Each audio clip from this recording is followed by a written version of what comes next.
Hello viewers, how are you? Hope you will be happy with good health. I am Iqbal Khokhar and you are watching Human Rights Missionary YouTube channel. In continuation of my last video clip uploaded on 18th October 2022, for which we are talking about how to control the criminals' activities. So we must take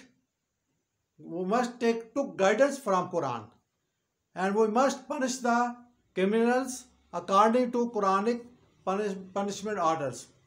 Our constitution also bound us and guide us wide, chapter number 9, page number 145, article 1, that no any law and regulation is written in this constitution against the Quran.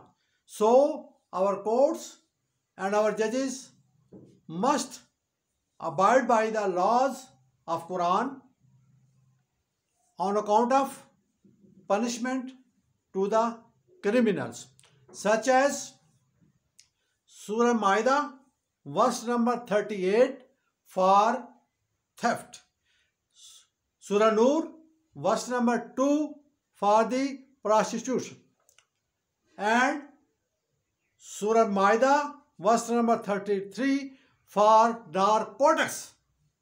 Just imagine, I recite the words from Quran that وَيَسْعَوْنَا فِي الْأَرْضِ فَسَادًا أَوْ يُقَتَّلُوهُ أَوْ يُسَلَّبُوهُ أَوْ تُقَطَّعَ أَيْدِيهِمْ وَأَرْجُلُهُمْ مِنْ خِلَافٍ أَوْ يُنْفَوْا مِنَ الْأَرْضِ. So I am requesting to the President of Pakistan, to the Prime Minister of Pakistan also, please issue as a President ordinance for the punishment to the criminals as per punishment orders written in the Quran. So kind of you for watching. May you live long, have a nice life. Wish you good luck. Allah Hafiz.